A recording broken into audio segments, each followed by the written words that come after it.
Hey, how's everybody doing today?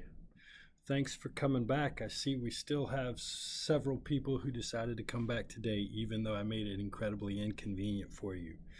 Thank you very much. It's good to see you, Lorena, Angeline. I think Xiaoyun's in the audience. She just texted me a good morning as well. Uh, Thanks to everybody who came back today. I'm sorry.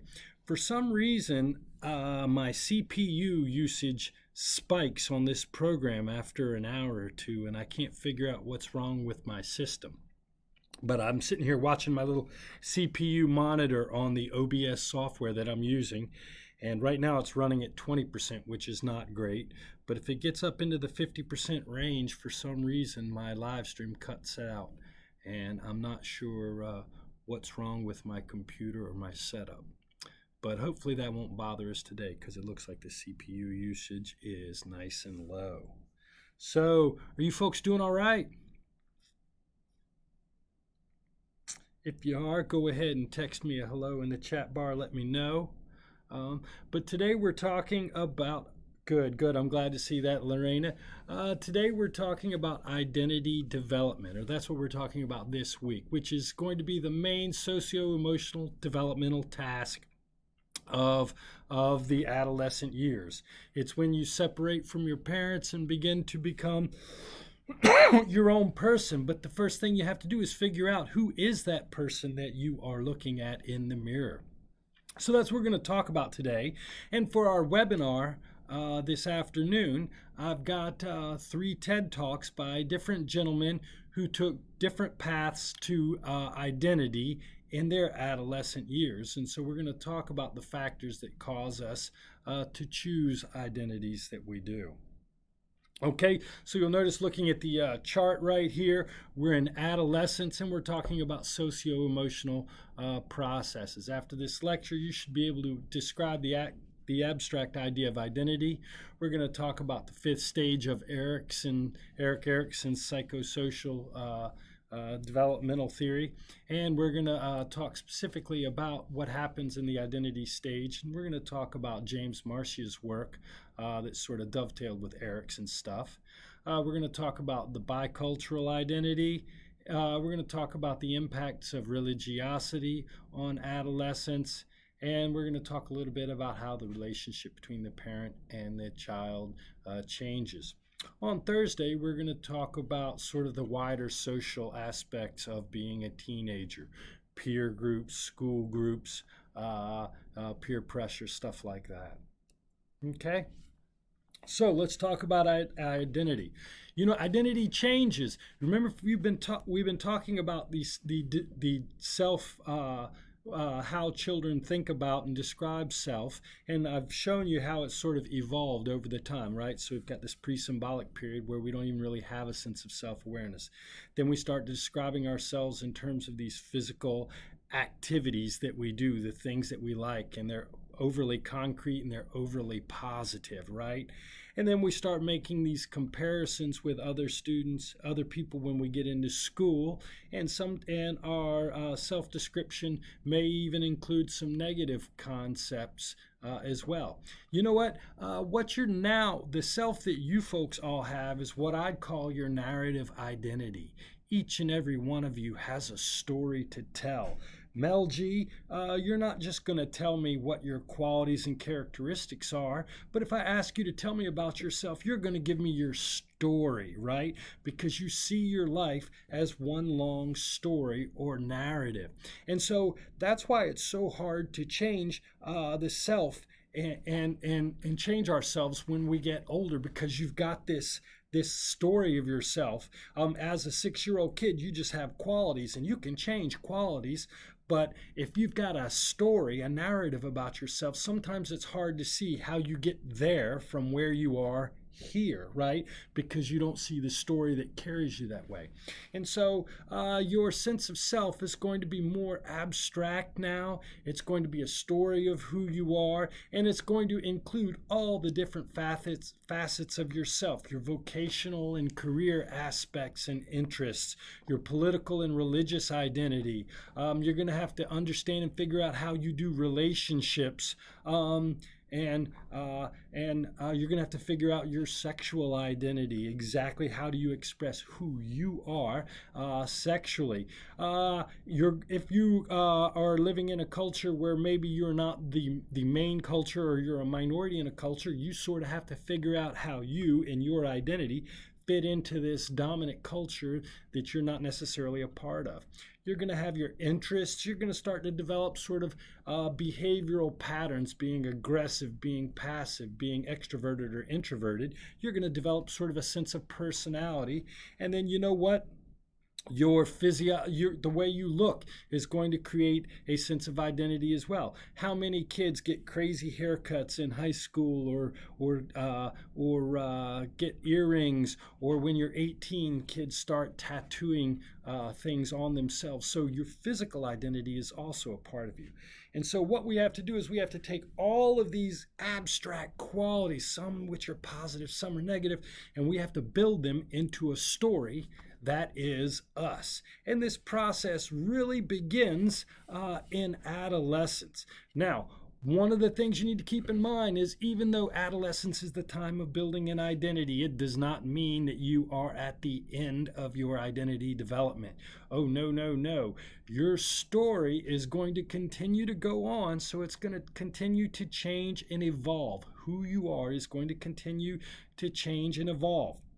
Now, and in fact, I would say that key changes in identity are probably going to be more likely to occur in emerging adulthood, 21, 22, 23, because that's when you're finally going to move out from the parents, maybe, and get your first job. You'll be graduating from college. That's when really some of these key vocational and relationship aspects will really begin to solidify. So it's not all about adolescence, and your identity is going to change. In fact, down here I've got this quote, your developing positive identity involves MAMA, and that's what we would call moratorium achievement, moratorium achievement. And when you're in moratorium, you're trying to figure out who you are. And when you're in achievement, you've sort of figured out a path. And so what you're going to have to do is, in adolescence, you have this figuring it out period called a moratorium, and then you emerge as a young adult with an identity. And then you pair up with a relationship partner and have kids. And you know what? You have to go into moratorium again, because you have to figure out what kind of a family person you might be. And you create another identity. And here I am, a 50-year-old man, and my kids are have graduated from high school and are transitioning out of the house. My wife and I are in moratorium again, figuring out our identities. Who are we now? I have to reinvent myself. And so you are going to be consistently reinventing this narrative that is you. And it's not going to be stable. But the first most difficult part of it's going to occur during this particular period. Oh no, where is my Erik Erikson? Where is my Erik Erikson? I don't have that in here.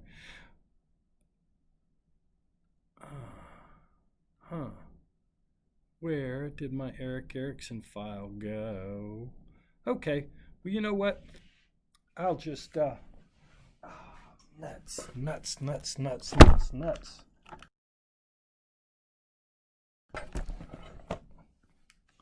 Up.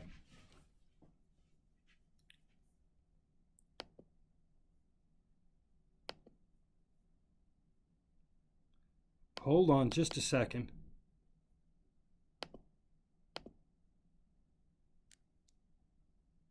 Hold on, I'm coming back. Okay. Can you still see me? Can you folks see me now?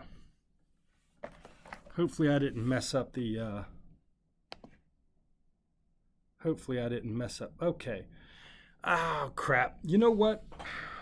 I'm not sure this camera works. Let me see if my whiteboard works. Nope.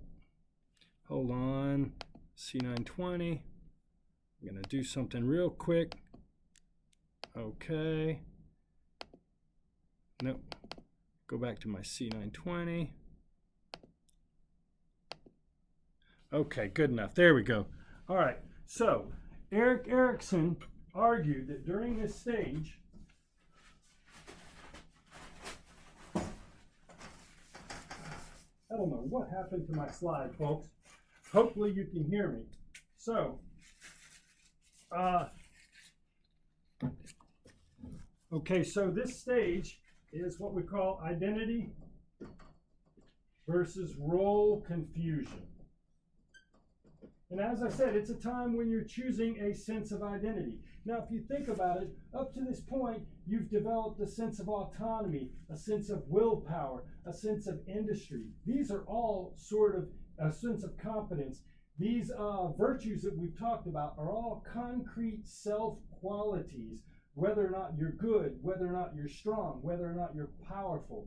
Now what we have to do is build in the fifth stage, we're starting to build an abstract sense of identity. And it's when we take all of these parts, will, hope, autonomy, competence, right? And all of these things, we have to take them and put them together into a sense of identity. And if we're able to do that, we develop the virtue of fidelity, is what he called. Now, what does it mean to have fidelity? It means that you buy in to the system. You, in a sense, are happy to find your part in the larger social fabric. Can you hear me better now, Mel G? Can you hear me now? Okay. So you develop this sense of fidelity. All right, so I'm stepping away from my computer. That's the problem. All right, so what he argues, though, is some people become fanatics. Some people have a sense of trying to find their identity that they give up every aspect of their life for their career. Some people believe that their way of choosing to live their life is so valuable that everybody needs to live their life just like them. How many of you know somebody that is just so totally focused on their career that they can't have friends? Or that somebody that is so focused on being a Republican or a Democrat that they can't imagine that somebody else can't have a different viewpoint on life. This is what he would call a maladjustment. So you want to develop a sense of identity, but you don't want to get too focused in on you and your sense of identity. And then on the other hand, he said some people have diffused personalities. He would call that a malignancy. And he says sometimes people just have trouble picking a sense of identity. Do any of you have a friend that had trouble growing up? Maybe somebody that didn't feel like they could be anything as an adult. And so sometimes these people pick really bad life choices. They may start robbing or stealing or doing all kinds of things to make a living because they don't feel like they can have a good sense of identity. Sometimes you talk to kids who maybe live in a difficult inner city situation, and you'll hear a 16-year-old kid tell you that they have no hope. There's no path for me forward. If you don't see yourself as having a path towards a sense of identity, you are not going to be able to pick a successful identity, if you will. And so that was sort of Erik Erikson's thought. During this stage, we're dealing with identity versus role confusion. When we try to develop this sense of who we are and how we fit into society. If you're able to achieve an adult identity, you develop the quality, the virtue of fidelity, which is sort of feeling like you've bought into the society. Because if you have an identity, then you buy into the fabric of society. Some people, however, get totally focused on their sense of identity. These people are fanatics. Some people, on the other hand, are afraid to choose an adult identity or don't see a path forward. And they have what we would call the diffused identity. Now, this fellow named James Marcia was very interested in this process of identity development. So he developed this thing he called the identity status interview. And it was this semi-structured interview where he would kind of ask kids, teenage kids of different ages, about who they were as a person and what their thoughts of were growing up. What were their plans? What were their beliefs? What were their hopes and dreams? And so he began to study this period of identity development. And he argued that children at this stage go through what he would call an identity moratorium. And if you remember from high school, you probably tried all kinds of different identities. Maybe you hung out with the jocks, maybe you hung out with the nerds, maybe you hung out with the stoners, maybe you got a bad haircut, maybe you tried 2 bad haircuts. You tried all these different things because you were trying on different identities. This is what we would call a moratorium period. And so what he did was he studied how we progressed through this moratorium period towards identity achievement. And he argued that really good identity achievement typically involves some degree of 2 qualities, what he called a crisis and what he called commitment. So you could think of children's descriptions as having varying qualities of crisis and commitment. Now, by crisis, I don't mean a bad thing. Just like Erickson said that we go through these stages and we have a crisis in every stage, it doesn't mean it's bad necessarily. What it means is it's a time of making choices about who you are. So he argued so what he found when he talked to some kids hadn't really thought about or considered different options for their life. They hadn't had a sense of crisis. On the other hand, some kids were profoundly interested in making decisions, and they were really struggling trying to figure out who they were going to be. And he would call these people, he said these people were going through a sense of crisis. So some kids weren't thinking about it, and some kids were thinking about it. That's crisis versus no crisis. And what he found was some children had made a decision, and some children hadn't made a decision on their life plans. You know what, for me, I went to science camp when I was in 8th grade, and I took a 2-week psychology class. And in 8th grade, I decided I was going to be a psychologist. So I had a sense of commitment at 14 years of age. I had no idea what being a psychologist was going to look like. And I really didn't think it was going to look like this, me sitting on the internet at a community college. But I knew that's what I wanted to be. I had a sense of commitment. And what he found was the younger kids tended not to have the commitment or the crisis. The 12, 13-year-olds, the preteens, they hadn't really thought about things. And if they had, they sure as heck hadn't made any decisions. And then as he moved older, he found that these kids started to develop more of a sense of commitment to their to plans. Now, he found that some of these kids were doing things really without thinking about them. Well, my daddy was in the military. His daddy was in the military. I'm going to go in the military. Or my mom was a housewife, and everybody in my family is a housewife, so my job is to get married and find a man and settle down. He found that some kids were making a choice of identity without really seeming to have what he would call a choice or a moment of crisis. And he said these people had foreclosed identities.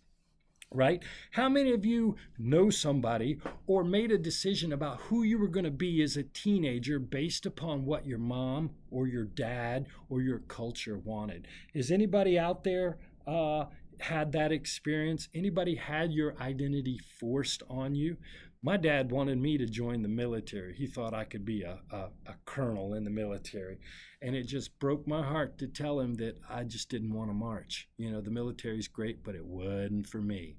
And then he was a draftsman, an electrical draftsman, and he wanted me to get into computer-aided drafting, CAD, and he wanted me to become a CAD operator because there was tons of money in it. And I had to break his heart again because I was not interested in sitting in front of a computer all day long. But here I am, of course. All right? And so, in a sense, some parents, some cultures try to force an identity on you. And if they do that, they've foreclosed on your identity. And you, my friend, are going to grow up and you are going to have issues with this identity that was placed upon you. Now, he found that some of the younger kids were in the middle of a crisis, were thinking about issues, but they hadn't really come on a sense, they hadn't figured out which way. And he argued that these kids were in what he called the moratorium stage. Now, some kids thought about their history and what they wanted to do and thought about their plans and then came to a decision. I want to be a doctor. I want to be a nurse. I want to be a psychologist. And he would argue that they had what you would call, they had achieved an identity. They had identity achievement. And that's sort of me. I knew that I wanted to be a professor of some sort. I wanted to be a doctor. And I didn't know what kind of doctor to be. I thought that you could only be a medical doctor.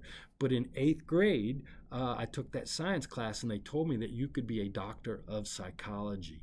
And at that point, a light went off. Holy cow. I knew I wanted to be a doctor, but I didn't know what kind of doctor. And medicine was all right, but it didn't turn me on. But I realized I could be a psychology doctor. And that, for me, is when I sort of achieved an identity. Now, it's been a total mess getting to this point, right? It's not as straight a line as you would like to think, but that's when I first made this sense of who I'm going to be as a human being. I will tell you, as a guy who's in his 50s and who is 8 years from retirement, I am now in identity moratorium again, because I am going to leave this line of work when I become 60. I'm going to leave Wake Tech, but I'm not done with my life. But I have to figure out what 60-year-old Chris's identity is. So just like I told you on that last page, I'm going back through the moratorium achievement stage right now because I'm trying to redefine who Chris is going to be in his later years, right after Wake Tech. Any questions so far? Is this interesting? Are you following me? Nobody's typing in the chat bar. Oh, okay, cool. There you go. All right, so I see a couple of people. Lorena Massey just typed yes. Okay, or she did a while back. Now, Lorena, you've talked to me a couple of times. I think Angeline, I think you're from another country as well. You know, for me, I don't think about being a white American very much. All right, it's because I live in white America, right? I don't think about my culture. I don't think about my ethnicity. I don't think about my history because I live in the middle of a country or a place in which I am the dominant culture. So for me, developing sort of a cultural identity is secondary to other sort of identities that I may be interested, right, in creating. So I'm more interested in thinking of myself as a father and as a psychologist and all these other abstract aspects of who I am. I don't really think about my culture or my race. However, some of you are from another culture or race. I think, Lorena, aren't you from Venezuela, I think, right? And Angeline, I forget. Are you from, did you say Ethiopia, Angeline? I know I've got so many people from different countries. So for you two, your culture is in your mind quite a bit because every day you get up in a culture that is different from yours. So you see contrasts, differences in beliefs. You see a different cultural matrix. So for you, you have to think about yourself in these cultural terms because you have to make choices every day. Which cultural mores and rules are going to define me? Am I going to be Venezuelan in this situation, or am I going to be prototypical American in this situation? So in a sense, you have to think about your two cultures that you have, the one you live in and the one you come from, and you have to incorporate that into your sense of identity. And so for you, Lorena, Angeline, I'm sorry, Angeline, it's Puerto Rico and Cuban. Okay, you're from Miami. Background is Puerto Rican and Cuban. All right. Well, so you sort of dip into it a little bit, Angeline. Puerto Rican and Cuban. You probably have a darker skin tone than say me, and you know that in itself is going to sort of create sort of this sense of cultural identity that you're going to have to think about. I would imagine. But yes, you have to think about your cultural identity. And this is your enduring aspect of the self that includes your membership in an ethnic or cultural group and the attitudes related to that group. Now, on holidays, when it's Thanksgiving or Christmas or July 4th, I think about being an American and I think about being a Southerner. But typically, I don't have to think about that as much as you folks do. And so, one of the things that you're going to have to do is develop sort of a good sense of keep your good sense of ethnic identity and still acculturate to this culture. So you don't want to lose your Caribbean culture, Angeline, but you still want to fit in with this American culture. And if you do, you're what you might have what we call a bicultural orientation.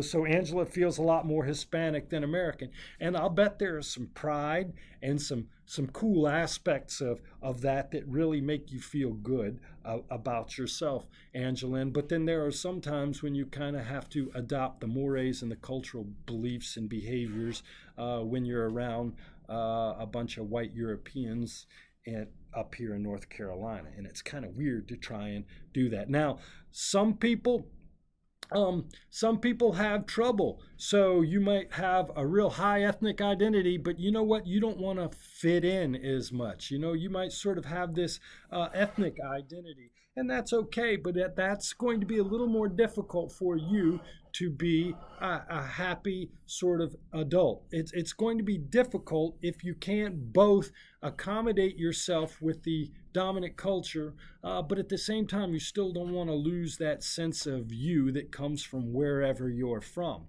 Now, the research has shown that bicultural orientations are linked to lower rates of substance abuse in adolescence. They serve a protective function in reducing the risk for psychiatric problems, and just in general, the bicultural person is just going to have a greater sense of well-being, and that's sort of physical, psychological, and emotional health. So all of those things. So to the degree that you can do that, you develop this, you have these positive outcomes. Now, if you think about it, I hate to go back and poke at America's history, but you know, we also have minority cultures that come from the United States. So we have the African American culture that is completely American, but it is a minority culture with different cultural beliefs and practices and interests than maybe the dominant European culture. Now, if you'll think back in the 1930s and 40s and 50s,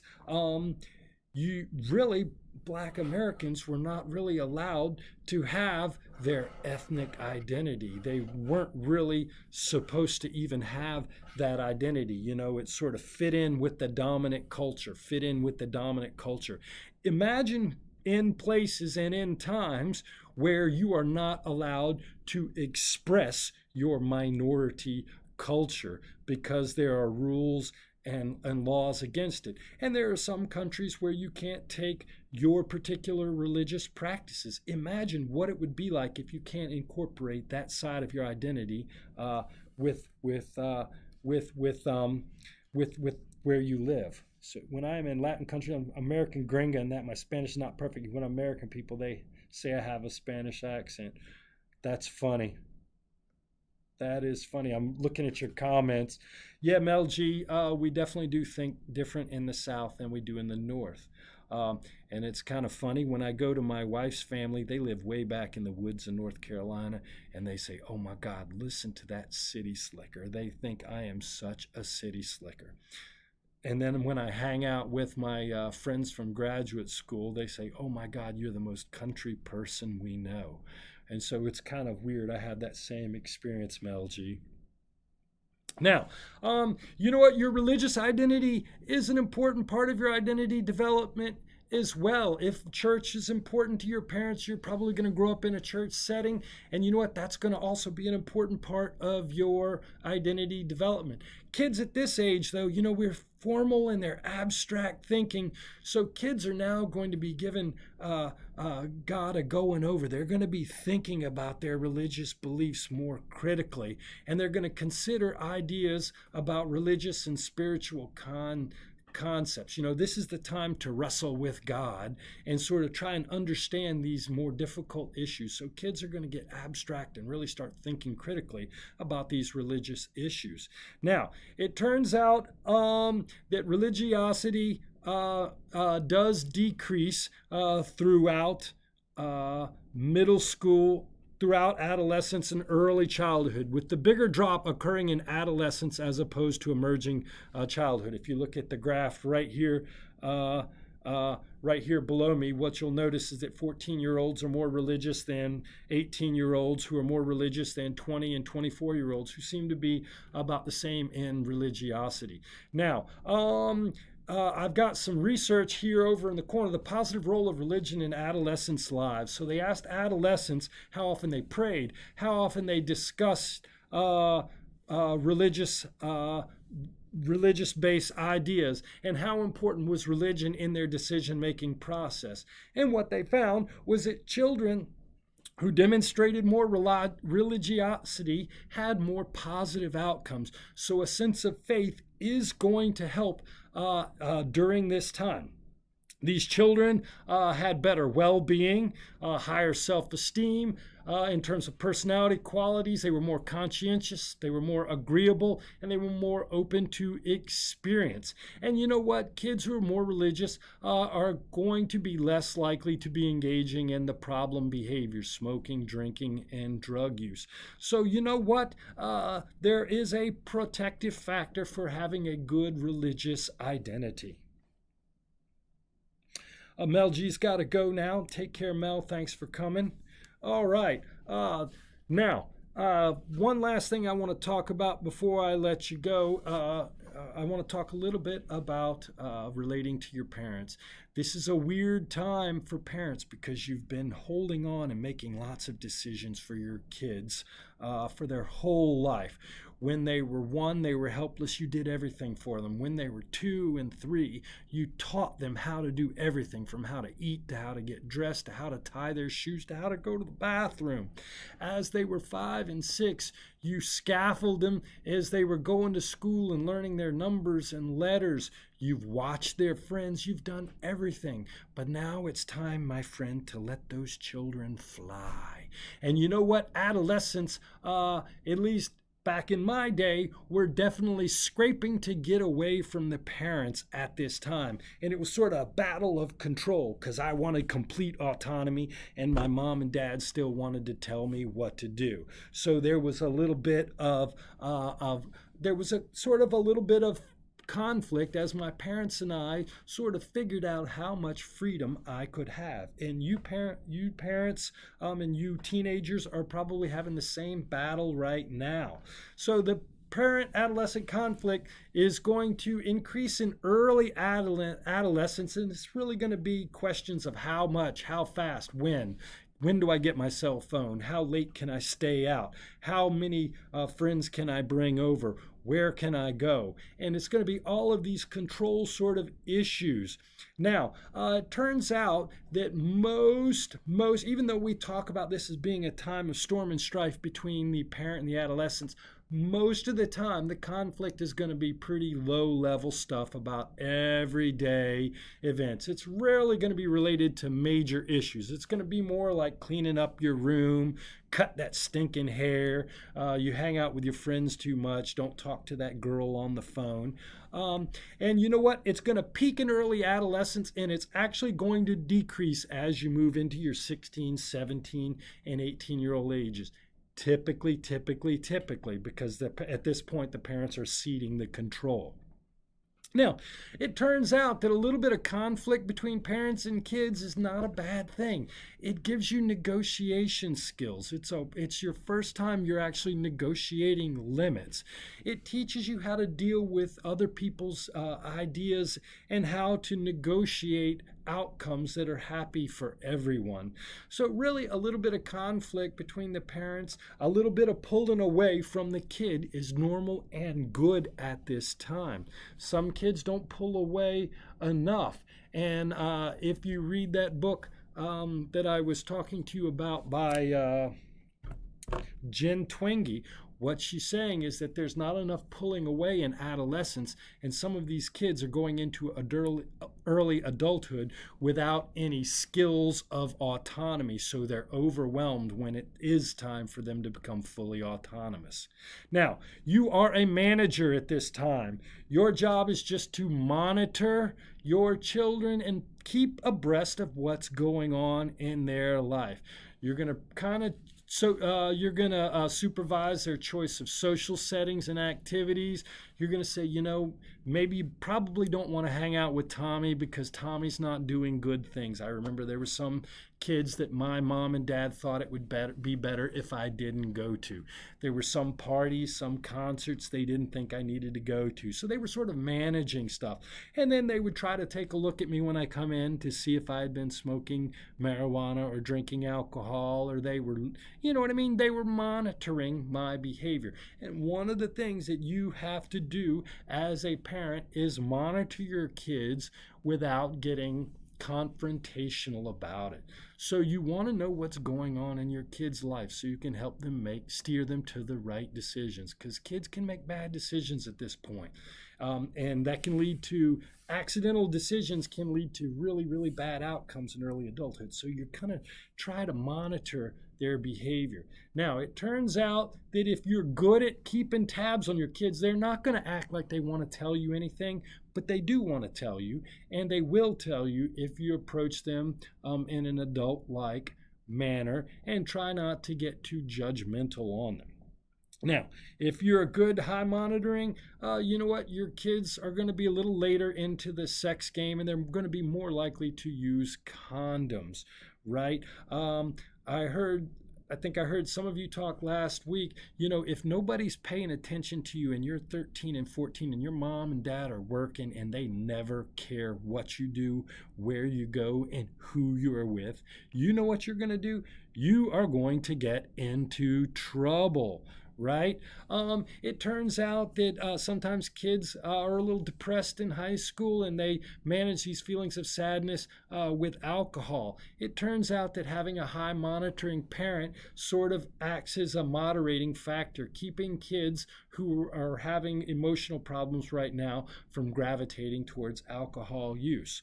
So it's going to be really important for you to talk to your kids so that they know that you're aware, and this is going to keep them from engaging in some of the more problematic behaviors. When parents, and here's the deal.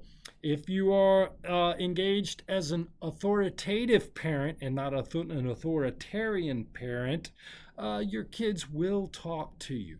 So remember, I told you that the authoritarian parent is high in control and very low in flexibility or willingness to discuss. That Diana Baumrind, we talked about her word. The authoritative parent has limits, but they are willing to listen to and receive input from the kids. So you have your standards. You tell your kids, these are the red lines. These are the things that I think we need to do. And I make these decisions because I'm an adult. However, I want to hear your opinion. Why should you go to that party? Why am I being unfair with this bedtime? And we can talk about it. If you're the kind of parent that sets limits but also lets your kid talk and have an opinion, you know what? They'll disclose to you. Now, I find that I'm a little more authoritarian and my wife is a little more authoritative, so I have to admit the boys will open up to their mom way more often than they will open up to me. But as long as the boys are talking to their mom, I still have an idea of what's going on in their life. And the idea is you just want to monitor your behavior and make sure you're still scaffolding your kids, but you're scaffolding their choices of activities and things that they do that are going to make them better people. Okay, attachment in adolescence. Remember we talked about infant attachment. I suggested to you that at early infant attachment was a very important critical skill that all of us have to develop early in life. We have to be able to build a bond with a primary caregiver. This bond that we build with a primary caregiver serves as a model for all of our adult relationships. So it's very important that we get off on the good foot, learning how to develop a secure attachment with adult. Remember, not all kids, though, however, have a secure attachment with their primary caregiver. They may be avoidant, they may be ambivalent, right? And so the question is, what does that mean for an adult or a teenager? Well, in teenage activities, a securely attached adolescents are less likely to have emotional difficulties, and they're less likely to engage in the problem behaviors, juvenile delinquency, and drug abuse. They're less likely to act out. And so being in the secure, having the secure attachment with the parent and continuing that secure attachment is going to help the child manage their emotions and avoid acting out. You know, they've done studies, cross-cultural studies of attachment styles, and your book talks about a study on Chinese parenting, and they found that authoritative, not authoritarian, Chinese parenting positively predicted parent-adolescent attachment. So what this suggests is if you're, if you are both set limits but also listen to your child, you're going to maintain that secure attachment. If you start having conflict and power struggles with your kids and they start feeling like you don't care for them anymore, and you don't have this authoritative parenting style, that attachment with the kids is not going to be quite as strong. Secure attachment is associated with a higher level of self-esteem, and it also makes it easier for the kids to develop positive attachment to their peers. Okay? And moms, this is important. Being a good mom and being there for your kids really maintains this secure attachment style. So down here below me, I've got sort of this old model versus new model. Now, the idea was that your kids and parents fractured and that it was just kids all on their own. But really, attachment matters even through the adolescent years. So even though your kids are exploring in a much bigger way and moving out and they're moving on to social settings and they're not around you as much, they still need to have that confidence that you're there for them when they get back home. And that's what we would call that secure attachment, right? Remember with the infant, they explore around the mom. As long as she's there, the infant is confident and explores. But when that mom leaves, the infant really goes through a period of distress. Just like that infant's exploring 3 to 4 to 5 feet away, your kid's exploring downtown, your kid's exploring McDonald's, the bowling alley, the skating rink, the high school football stadium. They're exploring, but they still need that secure base to explore from. And so what we know now is it's important that there still is sort of this secure base that parents provide for their kids during adolescence. Now is not the time to fly the coop on the kids. Okay, does anybody have any questions? I have kept you far longer than I wanted to. I was hoping this would only take 30 minutes, but I talked too much. Any questions? It has been great to see you today. It looks like we had 6 people for the whole lecture. We started out with 8. Melji had to go, but most of you stayed. Thank you very much for that. I appreciate your focus. Will I see most of you at, how many of you will I see at webinar today? Will I see any of you at webinar?